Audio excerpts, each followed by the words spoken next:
राधे राधे, जय श्री कृष्णा। पांचवा अध्याय की कथा हम आज श्रवण करेंगे। चौथा अध्याय हमने कल सुन लिया है, तो आज हम पांचवा अध्याय की कथा सुनेंगे, जिसमें श्री विष्णु जी से मलमास जो है क्या प्रार्थना करते हैं और उनका फल उनको कैसे मिलता है, ये सारी चीज़ें आज हम आपको बताएंगे। तो चलिए वीडियो को शुरू करते हैं। तो मैं आप जब भी यूट्यूब में सुनिए, फेसबुक पे, या फिर आप खुद से कथा करिए, चावल फूल अवश्य रूप से ले लीजिए, उसके बाद ही आप कथा श्रवण कीजिएगा। तो मैं भी आपको बताती हूँ पांचवा अध्याय की कथा। भगवान विष्णु का अधिक मास को साथ लेकर गोलोक जाना, है ना, ये आज हम सुनेंगे। नारद जी नारायण से कहने लगे, हे महाभाग, हे तपोनिधे, अपने चरणों के पास पड़े हुए अधिमास के वचन सुनकर हरि भगवान उससे बोले, हे निष्पाप नारद जी, हरि ने जो अधिमास से कहा सो मैं कहता हूँ, सुनो हे मुनि श्रेष्ठ, तुम धन्य हो जो मुझसे श्रेष्ठ कथा पूछते हो। श्री कृष्ण भगवान बोले, हे अर्जुन, मैं तुमसे बैकुंठ का वृत्तांत कहता हूँ तो सुनो। श्री विष्णु के नेत्रों के संकेत से गरुड़ जी मूर्छित हुए, मलमास की पंखों से हवा करने लगे। तब होश आने पर मलमास बोला, हे नाथ, मुझे यह सब अच्छा नहीं लगता। हे जगतधार, हे जगतपति, हे विष्णु, मुझ शरण में आए हुए की रक्षा करो, रक्षा करो, मुझ शरणागत को क्यों त्यागते हो। ऐसा कहकर कांपता हुआ बार बार विलाप करने लगा। तब मलमास से बैकुंठवासी हसीकेश भगवान ने कहा, हे वत्स, तेरा दुख निवारण होने का कोई उपाय नहीं दिखता। तू सोच मत कर, उठ उठ, तेरा कल्याण होगा। ऐसा कहकर मन में पल भर में उपाय निकालकर फिर बोले। श्री विष्णु भगवान बोले, हे वत्स, आओ मेरे साथ गोलोक धाम चलो, जो योगियों को भी दुर्लभ है। जहाँ भगवान श्री कृष्ण रहते हैं, वहाँ गोपीगणों के मध्य में बैठे हुए दो भुजा वाले मुरलीधर, नवीन मेघ के समान श्याम शरीर, कमल जैसे विशाल नेत्र, ऐसे छह ईश्वर पुरुषोत्तम भगवान श्री कृष्ण चंद्र विराजमान हैं। शरद ऋतु के पूर्ण चंद्रमा के समान जिनके मुख की शोभा है, करोड़ों कामदेव की भांति सलोने चितचोर लीला के धाम, पीताम्बरधारी, तुलसी कुंद, मंदकार और परिजात के पुष्पों की माला पहने, श्रेष्ठ रत्नों के आभूषण पहने, प्रेम के अलंकार रूप भक्तों पर दया के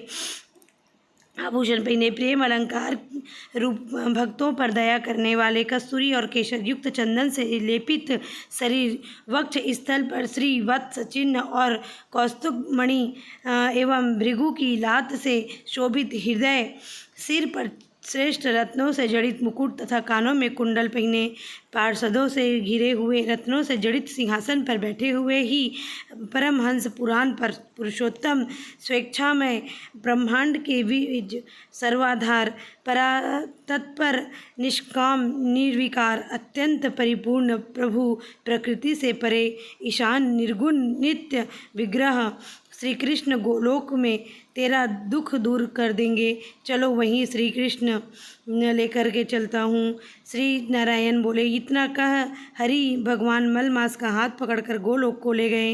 हे नारद मुनि, वहाँ पैदल अज्ञान रूपी अंधेरे का नाश करने वाले, ज्ञान रूपी मार्ग को दिखाने वाले, प्रलय काल में ज्योति स्वरूप करोड़ों सूर्य के समान प्रभा वाले, नित्य असंख्य विश्व के कारण विभु परमात्मा की इच्छा में लाल रंग की ज्योति दिखाई दी।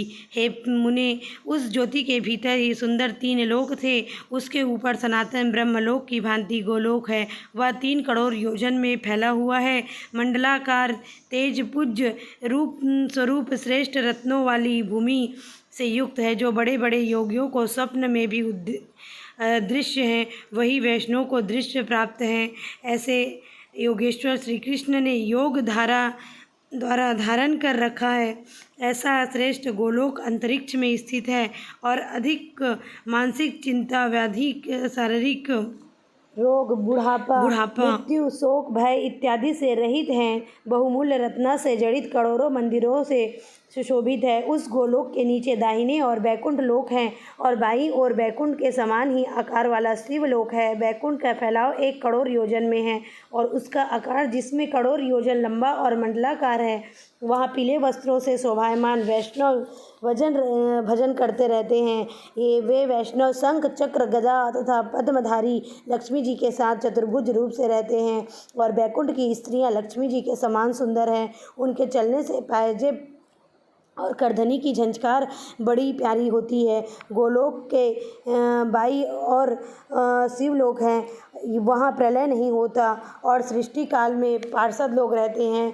वह 1 करोड़ योजन में फैला हुआ महादेव जी के गण सारे शरीर में भस्म रमाए, सर्पों के जनेऊ पहने, ललाट पर अर्धचंद्र धारण, हाथ में शूल पटिष्टस लिए हुए, जटाओं में गंगा धारण किए हुए 3 नेत्र वाले पराक्रमी सूरवीर रहते हैं। गोलोक में निरंतर परमानंद कारक परम हर्ष को करने वाली अत्यंत मनोहर एवं एक महान ज्योति है। उस ज्योति में अत्यंत सुंदर एक रूप है जो नील कमल के समान श्याम वर्ण, कमल के समान लाल नेत्र, आनंदजनक निराकार, परे से भी परे, जिसका योगी जन अपने ज्ञान चक्षुओं से निरंतर ध्यान करते रहते हैं। करोड़ों शरद ऋतु के पूर्ण चंद्रमा के समान अत्यंत दीप्तिमान मुख, करोड़ों कामदेव के समान सुंदर लीला के स्थल, 2 भुजाधारी मुरलीधर मधुर मुस्कान युक्त पीले वस्त्र पहने, श्रीवत्स चिन्ह, भृगु की लात और कौस्तुभमणि से सुशोभित हृदय, करोड़ों श्रेष्ठ रत्नों से जड़ित मुकुट और ककनों से शोभित रत्नों के सिंहासन पर बैठे हुए, तुलसी, कुंद, मंदार, परिजात और चंपा के फूलों की माला में शोभायमान हैं। वे ही परम ब्रह्म श्री कृष्ण जी हैं जो स्वेच्छामय, सबके कारण स्वरूप, सर्वाधार, बाल्यावस्था वाले गोपाल स्वरूपधारी, करोड़ों पूर्ण चंद्रमा के समान शोभायमान, भक्तजनों पर अनुग्रह करने वाले, इच्छा रहित, निर्विकार, अत्यंत परिपूर्ण प्रभु रासमंडल के मध्य में बैठे हुए शांत राजराजेश्वर हरि, मंगल स्वरूप, पूजने वाले, योग्य मंगलों में मंगल, परमानंद, धन्य, सत्य स्वरूप, अक्षर अव्यय, सब सिद्धियों के ईश्वर, सब सिद्धि स्वरूप और सिद्धि के देने वाले, प्रकृति के परे, ईशान, निर्गुण, नित्य विग्रह, सबके आदि पुरुष, अव्यक्त इंद्र आदि देवों के द्वारा स्तुति किए गए, नित्य स्वतंत्र एवं परमात्मा स्वरूप, शांति परायण, ऐसे प्रभु का शांत स्वभाव वाले वैष्णवजन ध्यान करते हैं। केवल उत्कृष्ट रूप एक भगवान ने ही धारण किया है। यह कहकर विष्णु भगवान अधिमास को रजोगुण से घिरा हुआ जानकर गोलोक को ले गए। सूत जी बोले, सत्कर्म ग्रहण करने वाली वाणी कहकर जब नारायण चुप हो गए, तब नारद जी पुरुषोत्तम माह उत्सव संबंधी नई नई कथा सुनाने की अभिलाषा से नारायण से बोले, बोलो सियावर रामचंद्र की जय, पुरुषोत्तम भगवान की जय। 5वां अध्याय की कथा यहीं पर समाप्त हो चुकी है। कल हम 6वां अध्याय की कथा श्रवण करेंगे। आप सभी जरूर सुनिए। पुरुषोत्तम मास की कथा सुनना बहुत ही फल देने वाला होता है, इसे ज़रूर सुनिए और वीडियो को ज़्यादा से ज़्यादा शेयर कीजिए ताकि जिनको ज़रूरत है वहाँ तक पहुँच सके। राधे राधे। कल मिलती